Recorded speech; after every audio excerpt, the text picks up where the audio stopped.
Hi there, and welcome to the next episode of Uncut with Gina and Sukhdev. I am absolutely thrilled to be able to welcome Steve Sims to our show today, and we'll talk very much about him and his life in a moment. But I'd also like to say welcome to Sukhdev, who is my co-host.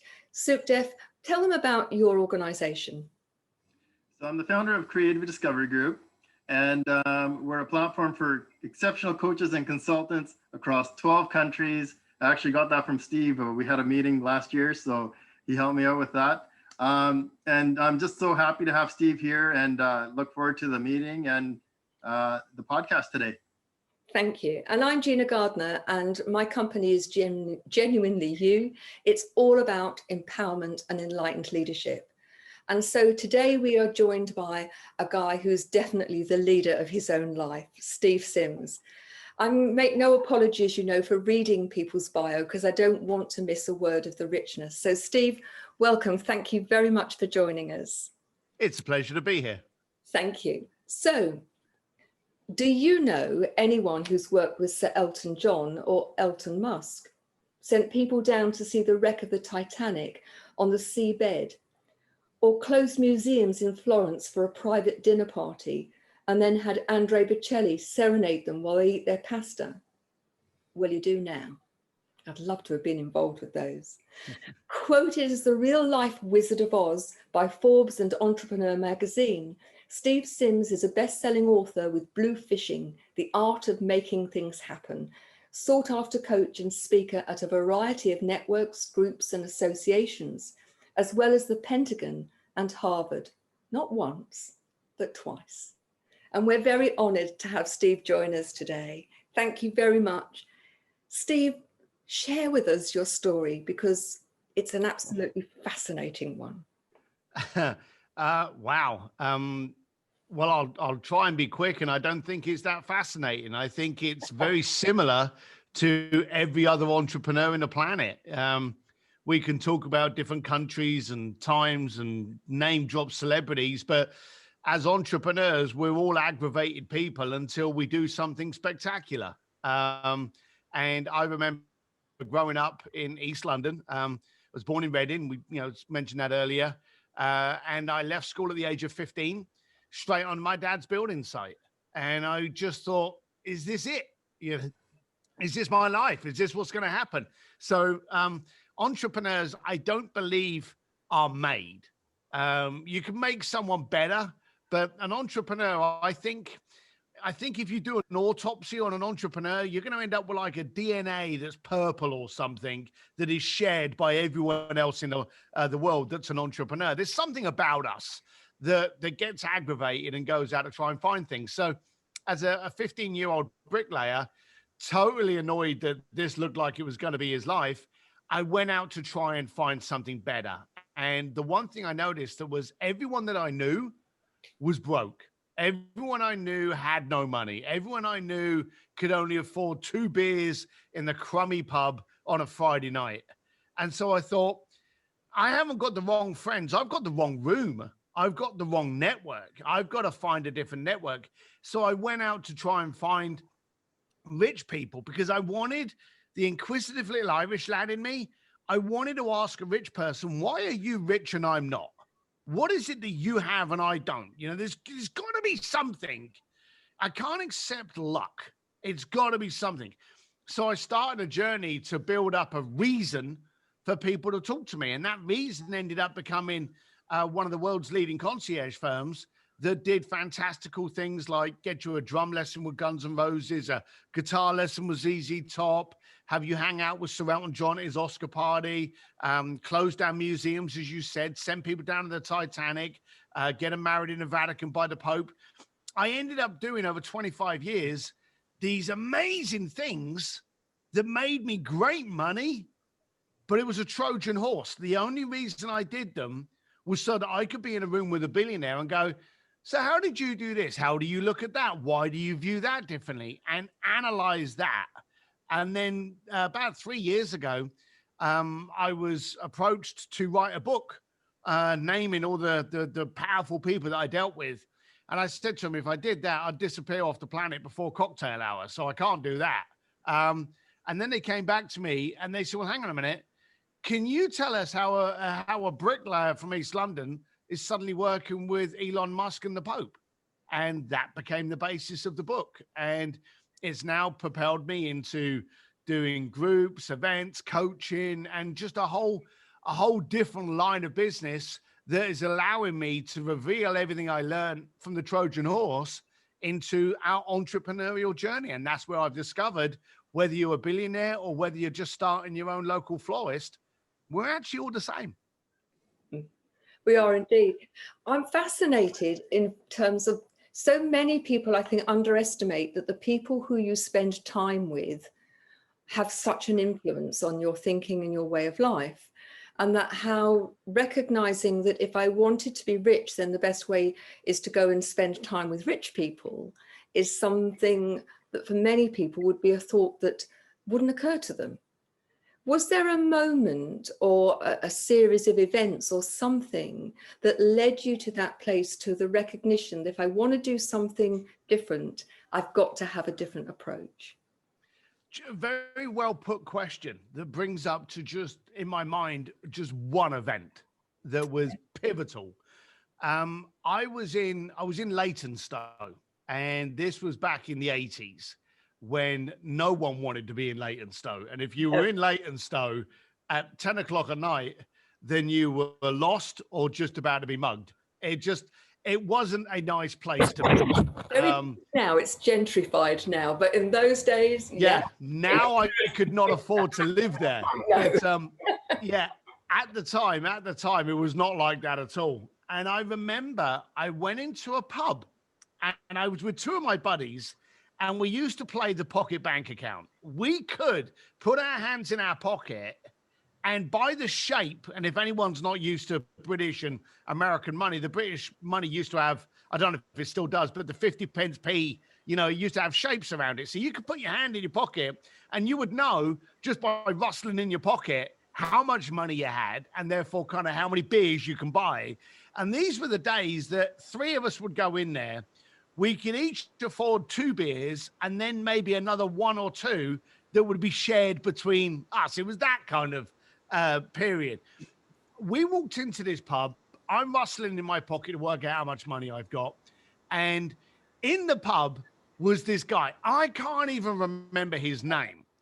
But my buddy went, oh, that's so-and-so. Now, he was holding court. There were people around him. There were some of the pretty girls in the area hanging around him. And this guy owned the local supermarket and the local garage gas station.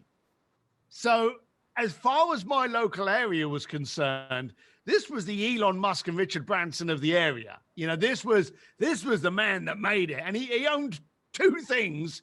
But for us, we were like in awe. It was like, Richard Branson popping into your local coffee shop and having a chat with you. And he was definitely, I knew him by name, but I'd never met him. And this guy was in our pub. And my mate was like, oh, there he is. And I thought to myself, hang on a minute. That is the richest guy I've ever heard of. Now, bearing in mind, for any of you that are over the age of 20, this won't help. But I came from a period of time where I didn't have Instagram to show me how inadequate my life was. So I didn't know any of these people. So as soon as I heard this guy's name in my pub, I thought to myself, well, hang on a minute. I've got to go and talk to him. So I walked up, put my hand out, went, hey, how you doing? I'm Steve Sims. You don't know me. Welcome to the pub. And he just looks at me and kind of like shook my hand and we started talking. And then he said to me, I'm getting a beer. Do you want a beer?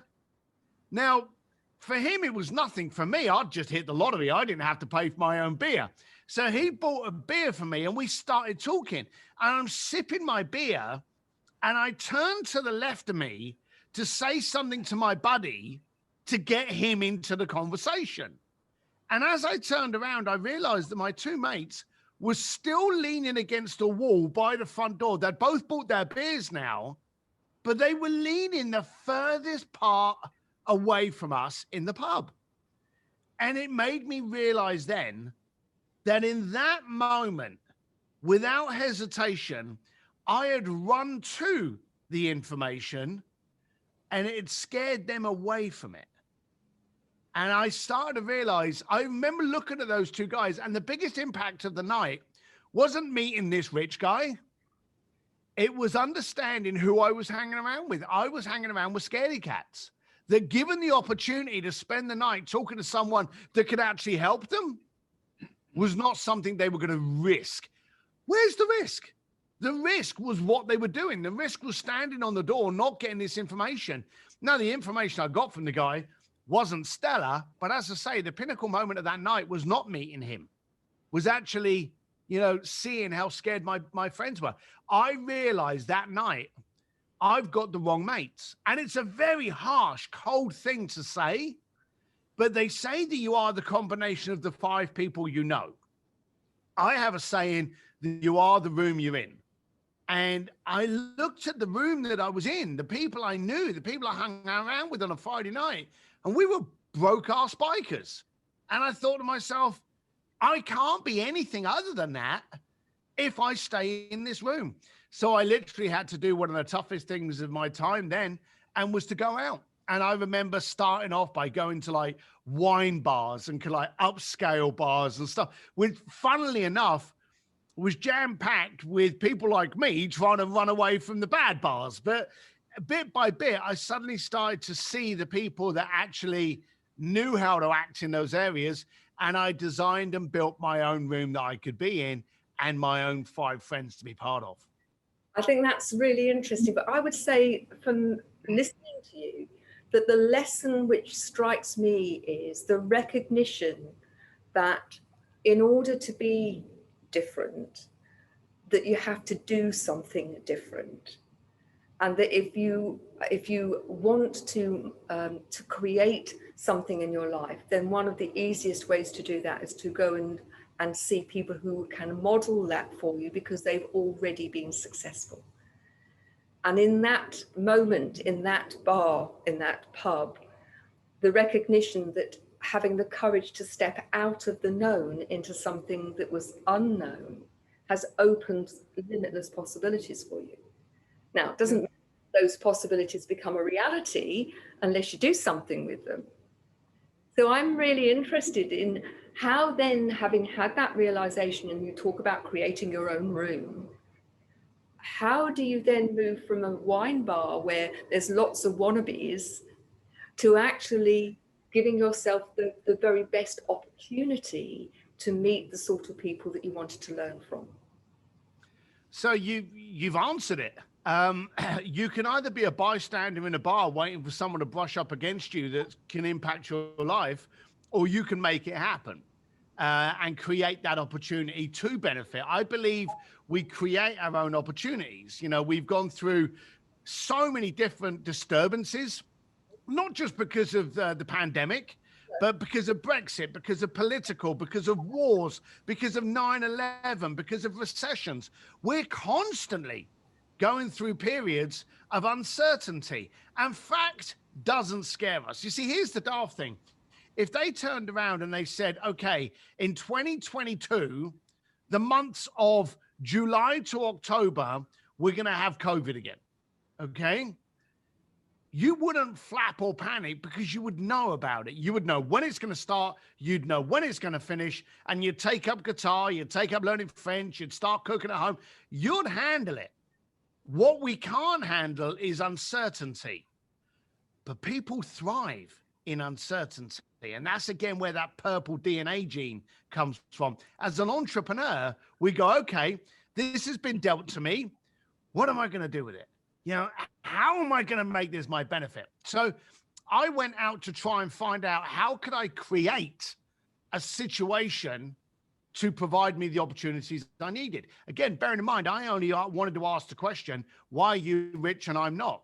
Now, I tried becoming a stockbroker, failed, a truck driver, so many different jobs to try and find out where I would fit. Some of them within that circle of influence, affluence, should I say, and some of them just to make money. And I did terribly. I was bad at everything, okay? Which is great, because the more you're bad at something, you define what you're then good at. And I ended up, because I've always been a big funny looking lad, I ended up getting a job on a door, and I was a doorman of a club. So my job was now to go in and, slap people around in the bar that had got a bit too frisky or had too many drinks. That was now my job. I thought that was the lowest point. I really thought, my God, I can't believe this is where I am now. I'm a meathead on a door. No disrespect to doormen out there. It's a tough job, but we'd all rather not be doing it. But what it did give me was a pedestal to watch people and how they interact. And I suddenly got to see, and you brought it up at the bar, I suddenly got to recognize the wannabes. One of the little games that I would play was I was on the door and a nice car would pull up. And I would play the game. In my head, I would ask myself this question before the person got out the car. I would ask myself, are they driving the car or is the car driving them? Now, the guy that gets out of the car and just goes to the valet boy and goes, hey, man, how you doing? Here's a extra $100. Keep it out front, keep it clean for me and safe, and wanders into the club. Hey, he's driving the car. He's in control of the car. He's not looking for the car to make himself. But the guy that gets out of the car and then slowly puts the jacket on, looking around to make sure everyone, makes a big fuss. You look after this car. It's a special Ferrari. That guy, you realize, is using the car, and therefore the car is driving him. It's like the guy that buys the expensive watch, and then the left side suit jacket is always pulled up so you can see his watch. He looks an idiot, but he's trying to show off that he's made it. It's the guy that's got a Mazda and he's got a Porsche keyring. All of these kind of things I started picking up on. I started noticing those details and started to identify those people that had the money versus those people that pretended they did. Now, here's the daft thing. You could be a millionaire and still be insecure enough to pretend that you're a billionaire. And so what I wanted to do was I didn't want them. I didn't want to surround myself with insecurity, no matter how rich they were. I wanted to surround myself with people that were making conscious decisions to make an impact. And so people wanted to, first of all, get into the best nightclubs. They didn't have to wait in line. And then the best parties. And then there were product launches like the unveiling of a new Ferrari or a new Porsche. And I would get there. So I started working my network to get them into these things, because 9 times out of 10, I was one of the security guards in there because I was very good at avoiding a fight. I could go up to someone in a bar and go, look, I've just been told to come in here and, go dancing with you toe to toe. And I don't want to do that. I don't want to go slappy with you. I'd really prefer if you would just pay your bill, go home, and we can just smile at each other tomorrow with no scrapes or scars. Can you please do me that favor? And 9 times out of 10, if you give someone the chance to walk away with that pride intact, they'll take it. Especially when 9 times out of 10, they've had a few drinks and they can see you're cold sober and it ain't going to go well for them. So I was very good. So I got the good gigs that I could talk the trouble down. But at the same time, I was using the gigs that I was at to get my people to get in. And bit by bit, I started throwing my own parties. I started taking over mansions and penthouses. And I got bigger and bigger and bigger. The reason I got bigger and bigger and bigger was because I didn't see why I shouldn't. When you're walking forward, you don't just stop because you've taken 10 steps and, hey, that should be enough for today. Once you've got that momentum, you keep going. And so what I did was I ended up doing, closing down clubs at 11 o'clock at night and having backroom parties to working with the Grammys and the Sir Elton John's Oscar party and the New York Fashion Week and the Cavallino Ferrari Classic. I literally just kept on going because I wanted to see how far can I take this, because every room I then got had more affluent people in it. They now wanted to go to the next party. And who did they need to talk to go to the next party? Me. I now gave them a reason that they had to come and talk to me. They had to friend me. Why? Because I had what they wanted. And this gave me the ability to turn around and go, hey, I'd love you to come to the next party, but can you tell me a little bit about yourself? It was my way of, again, in my Trojan horse, interviewing them, going, well, who are you? What are you doing? What do you make? Are you in control, or is it in control of you? Are you the right? So I built up a network of some of the richest, most powerful people in the planet, from Macau to Manhattan, all because that was my purpose, to get to identify who was wealthy and why. Isn't it interesting? Because what strikes me is the number of this is so rich with so many things that I think that people who are listening to this can take on board and actually operate in their own lives. And I think one of those is the intentionality of your thinking. Most people think unconsciously, and it's a habitual way of thinking that it drives their lives without any conscious thought. But for you, you have taken a direct decision to be intentional about the way in which you operated. You had a very good and clear reason why, and then you found ways to do it. Those ways that worked, you did more of. Those that didn't, you didn't see it as a big failure and poor me and oh, woe is me, but just, well, I won't do that again. I'll do more of what is working. And I think if people are able to do that in their own lives, life changes, doesn't it? Because ultimately, you become the leader, the driver of your own life, rather than being a bit of flotsam that's being, pushed around on the top of the sea. So, I think you have a huge amount to offer. Before I hand it over to Sukhdev, I'd like to ask you one more question. Well, I'll ask you lots more afterwards, but now. And that is, can you give us a couple of examples of where you've seen a sea change in terms of you've started this process, you've worked with the rich and famous. For you, where were the pivotal moments that made you recognize that you'd been successful and what you wanted to do next? Cool. Whoa. You're a little evil person, really, aren't you? I was not expecting that question. No, I'm not sorry, because I think what we want to do is beyond the surface. And it took a while. It took a while. I think acknowledging you're successful is actually a scary thing, because it can almost cement you to where you are.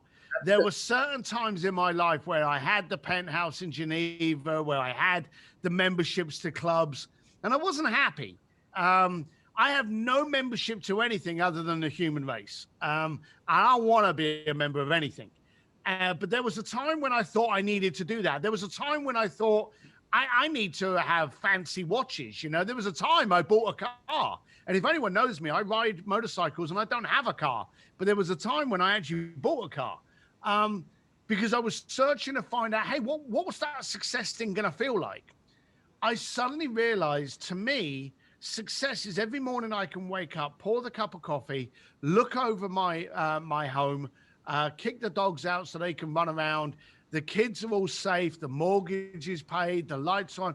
I started to find success didn't come in a red Ferrari. I started noticing success became when you were in control of your day, and that I can have a conversation with you or not. It's my decision. I can jump on a motorcycle and ride down through Malibu and have taco this afternoon because I can. I defined what success was based on my ability to make the decision of what I was going to do. And I was not a reaction. I was a direction. And that's when it suddenly started realizing, and I think, and I'm very fortunate, it was the 40s. I'm 53 years old now, and it was the 40s that I caught that.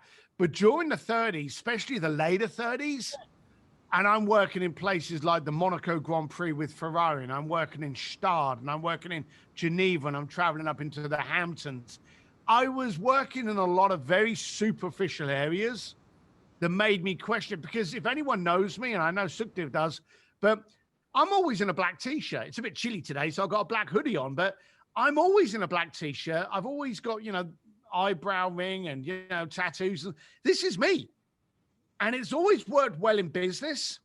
But when I was in my late 30s, I started to doubt myself a little bit as an entrepreneur. And that's when I started to change. And luckily I caught it and went back to being the guy in the black t-shirt, turning up on a motorbike, and then being there to solve, not to sell. So success, I would say, revealed itself to me in the 40s.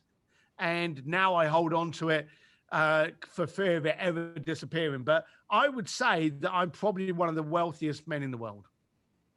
And it's an interesting thing, isn't it? Because so many people judge wealth by their bank account, and it's such a but that's richness. You know, that as far as I'm concerned, being rich is how many digits you got, but that doesn't help you with your jokes on a Friday night in a pub, or it doesn't help you phoning up your mates saying, hey, I need someone to come and, you know, fix my car because it's broke down tonight. You know, that stuff doesn't help. Wealth is having relationships, being true to yourself, being you, being impossible to misunderstand, and being able to stand up and go, hey, this is me. Love it or leave it, but this is going to be it. I believe that my, for want of a better word, brand, my identity, my image, whatever you want to call it, I have no fence sitters. You're either in camp, Steve, or you're well away from me. But I don't think I allow for anyone to can like sit there going, and I wonder if I like this. the most But important. maybe Sukhdev could argue that point. I don't know. He's known me for a little while. The most important thing that comes across to me, and I've never met you before today, is that actually the best relationship that you have is the one that you have with you, and that you are genuine, authentically comfortable in your own skin, and that makes such a difference. So, Sukhdev, I was hoping you were going to go for something like it's your stunning good looks, but I'll take the genuinity. We'll go with that. those two. So Steve, we have quite a few people who may not know. Most people do, but for the ones who may not know your story and this mindset of yours started at a really early age. Can you take us back to when you went window shopping with your mom and you were just a little boy, and now taking it from that point to doing the things you're doing now and the relationship that has with each other? So if you don't mind just sharing that story real quick. Sure. So my family's Irish, and the Irish are you know, they're curious little buggers. They always want to know what's going on. And I remember we didn't have a lot of money, and I will go as far as to say that I thought that we were poor. It wasn't until I was a little bit older, in my 20s, I actually realized how wealthy my childhood was. I was always loved. I was always fed, always protected, but I always validated my upbringing to monetary. So I always thought I was poor. So that was a real stupid point for me. But my mum, every now and then on a Saturday, would go into London. We'd go into central London and would go up a very rich, affluent area in London called Bond Street. It's the same as Barhamstrath and Fifth Avenue and Madison.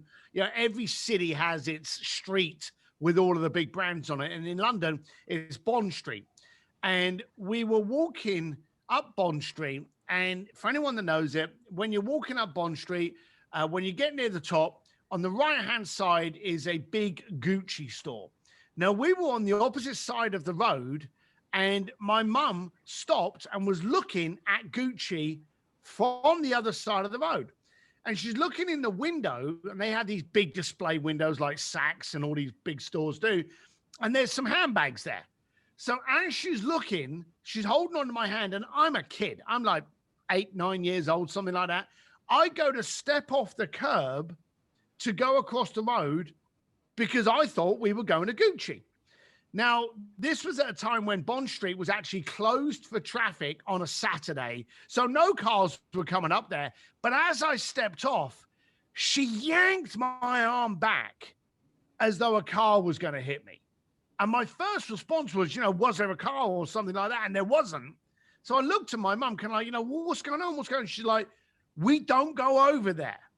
And these were her words. That's for other people.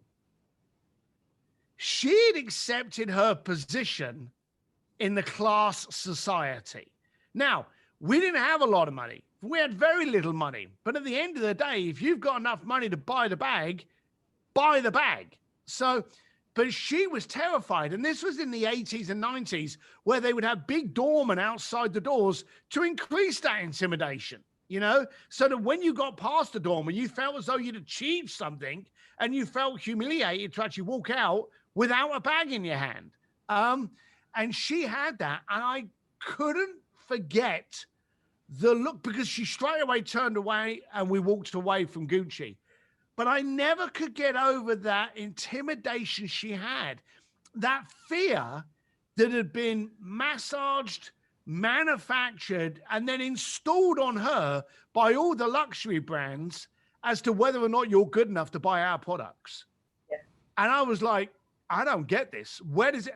I was so ignorant to it that as I grew up, I couldn't understand it. I couldn't understand why you should be frightened of something, which at the end of the day is a shop that sells stuff.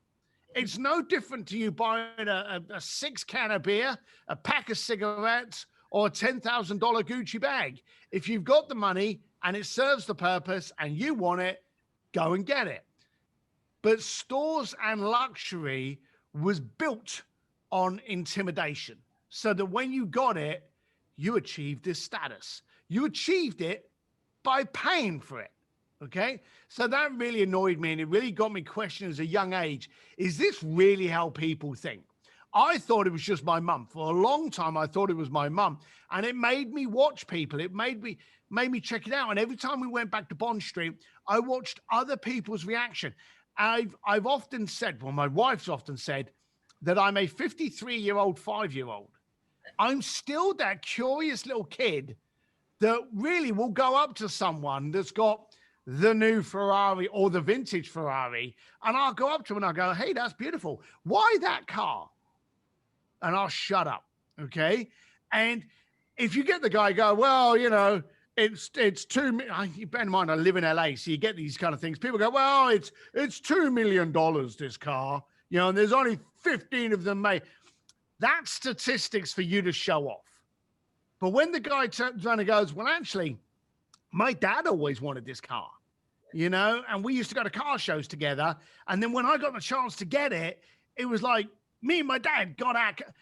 That's the difference in how they arrive at making those decisions. So I was always very curious why people bought things. And that curiosity continued all the way through into the point that I'm now curious as I train, and you know this, as I coach people, on why people sell themselves short, why people don't go for what they dream of, they go for what they feel is achievable. Well, if you've never achieved anything before, your achievable level is dead low. But if you can make a phone call and get the Vatican to open up for you on a Friday night at midnight, that's your new level of achievable. But I'm always stunned how people won't push that. And it's always created this curiosity and aggravation in me. And I can probably explain it and mention Jim Quick. There's a gentleman here in America, Jim Quick, fantastic guy, wasn't very good at learning, taught himself a way how to learn, and he's really, really sharp dude. I had a dinner party at my house many years ago, and I had, you know, a whole crew of real cool friends. I had, you know, Jay Abraham, Jim Quick, a whole bunch of really cool people at this dinner party. And Jim does a lot of stuff about superheroes. He loves comics. Actually, he'd hate me for calling them comics, but he loves the Marvel, you know, books and stuff like that. And he started this dinner conversation. If you were a superhero, what would your superpower be? Okay. And he went around the table asking people what it was. And he got to me. Now, I'd had about 9 people in front of me, so I was trying to think of, like, you know, the superhero power of making the impossible possible, or I'm trying to come up with something that makes me sound good. And it gets to me, and Jim's like, so, Steve, you got a cape on, you're a superhero. What is your superhero power? Now, my wife's next to me, and she's been with me for like 35 years. We grew up as kids together. As I'm thinking of something that makes me sound smart, she turned around and she said, well, that's easy. Steve's superpower is ignorance. And I was like, oh, is this divorce? In front of my friends, you've just called me ignorant, you know? And I'm actually starting to simmer with annoyance that I've just been called ignorant. And thankfully, she turned around and she went, well, seriously, think about it.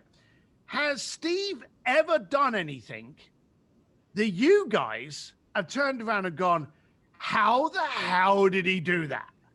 You know, because it's amazed even you. She said, Steve doesn't think. He doesn't overthink. He overdoes. He tries things.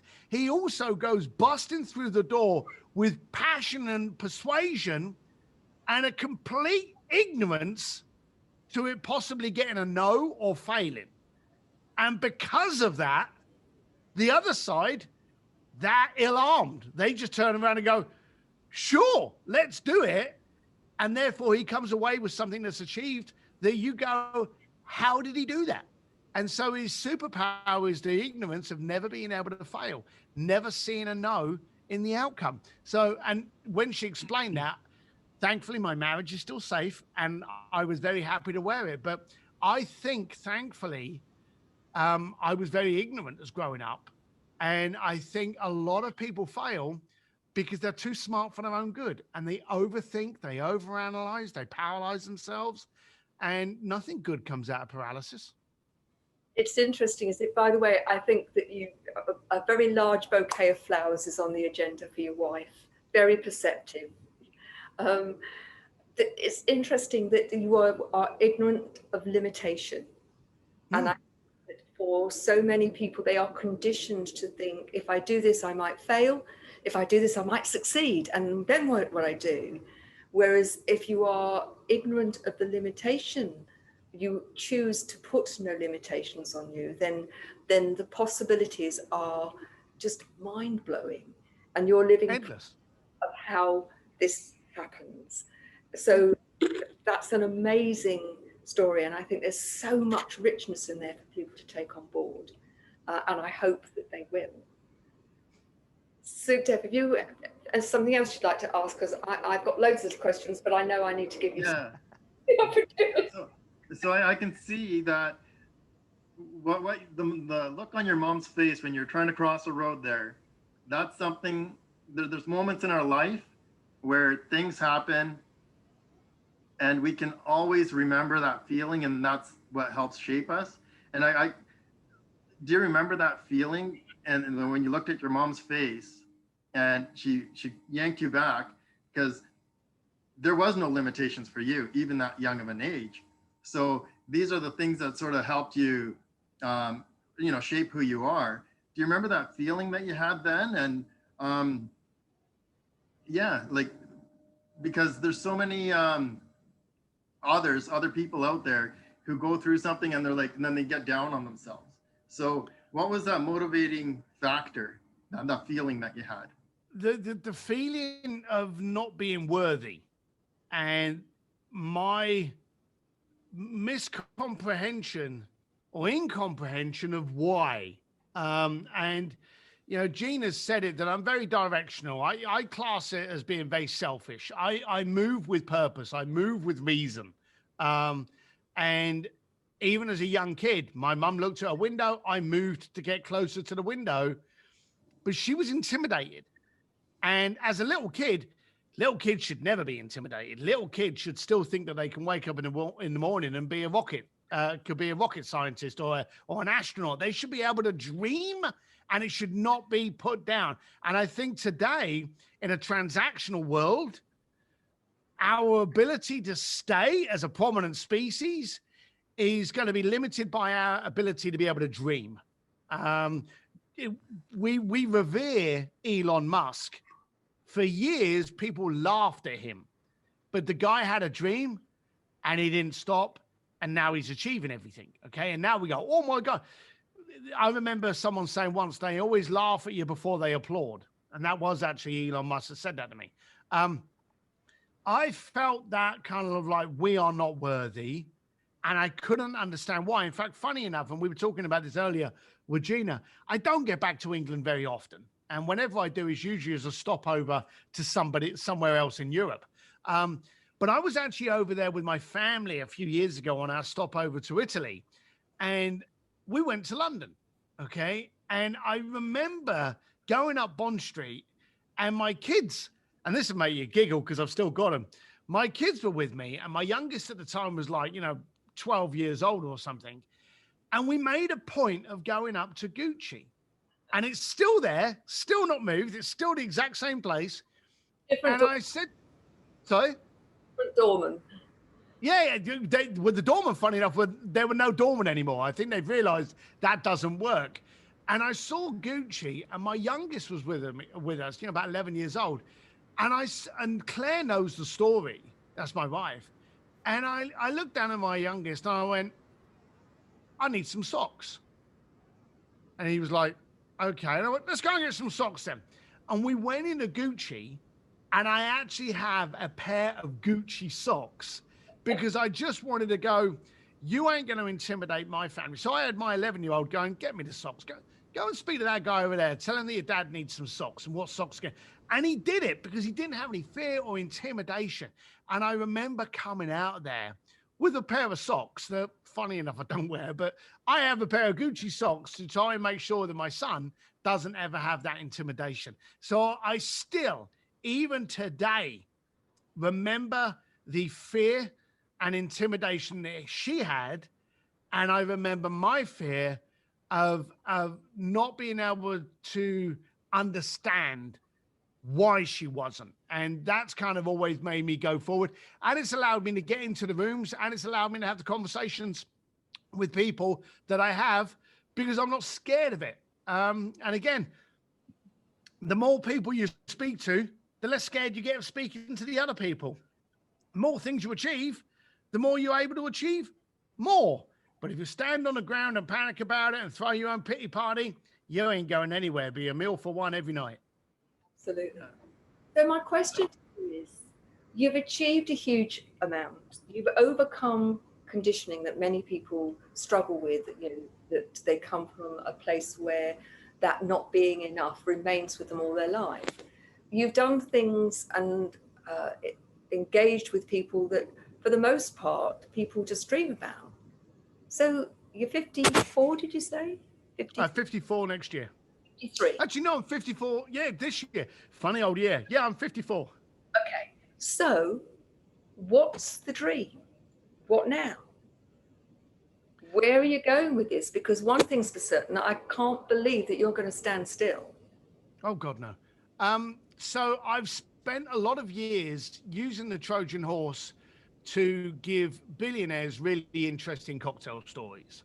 And all of it was a rouge to get to talk to them. Okay, made money out of it, gave myself great security, gave myself credibility, gave myself education. Yes. But it was always the Trojan horse to get in front of a rich person. Yep. That was good. And I'm not going to belittle it. Being able to be credible enough to get an entire museum in a foreign country that's never heard of you to close down and then get Andre Bocelli to come in and serenade people while they're eating their meatballs gives you a sense of empowerment, okay? But now I'm able to take all of those lessons I've learned, and I've got a Facebook group called An Entrepreneur's Advantage, which is free for anybody. And I've got coaching, and I run events called speakeasies. Spending a billionaire's checkbook to get him to do XYZ with Elton John is fun. Helping an entrepreneur refine their message, increase that stability, and scale up their business to be able to breed that security for their family, their kids, their staff's kids. That's where the real pleasure and joy is. So I'm very thankful that my life is pretty cheap. I ride around on motorcycles. I've got a nice little collection of them. I've got a nice house. So the big bulk stuff's been done. I'm really enjoying getting to challenge other people's perspectives and going, hey, why is your limitation here? Why is your goal here? And I'm really enjoying that challenge. So my future is to get to meet as many people as I can, to get them as uncomfortable as possible so that they can start becoming comfortable in being uncomfortable, and then getting to creatively disrupt them and then throw them back out into the planet to make more impact. That's where I'm really enjoying my time now. Sounds great to me, I think, and you're in very good company, because I think in our own way, that's pretty much where Sukhdev and I are to, that's the whole purpose, isn't it? Is to make that positive difference. Sukhdev, have you got a final question before we bring this to a close? No, like I just love the fact that Steve was able to take the fear he felt as a little boy and the disappointment he saw on his mom's face and carry that through his whole life to do such amazing things. For everybody who's listening, this is from a guy who Forbes wrote 7 pages on, not just like a small little article, like 7 pages. And if you don't have this book here yet, make sure you go out and get it. It's tons of information, and you're going to want to listen to it over or read it over and over and over and over again. So thanks, Steve, for being here. Thanks, pal. Appreciate it. So, Steve, where can people get hold of you? How do they, you've talked about your Facebook group. Can you give the name of that again? And we'll make sure that's in the show notes. Sure. We have an Entrepreneur's Advantage with Steve Sims. That's my free Facebook group. I have another group called Sims Distillery, which is like my inner circle where I bring my expert friends in. But you can find me at Steve D. Sims. There's only one M in Sims. SteveDSims.com. That's the website. That'll show you where to find my podcast, my videos, media, find out about Bluefish. Yeah, that's like a good hub to find out about all kind of stuff that I'm getting up to. It just remains for me to say a huge thank you for being a brilliant guest. It's been an absolute joy to talk to you, and I look forward to the opportunity to talk to you again. Thanks, Sukhdev, and thank you for watching and listening, and join us with the next episode. So thanks very much. You take care.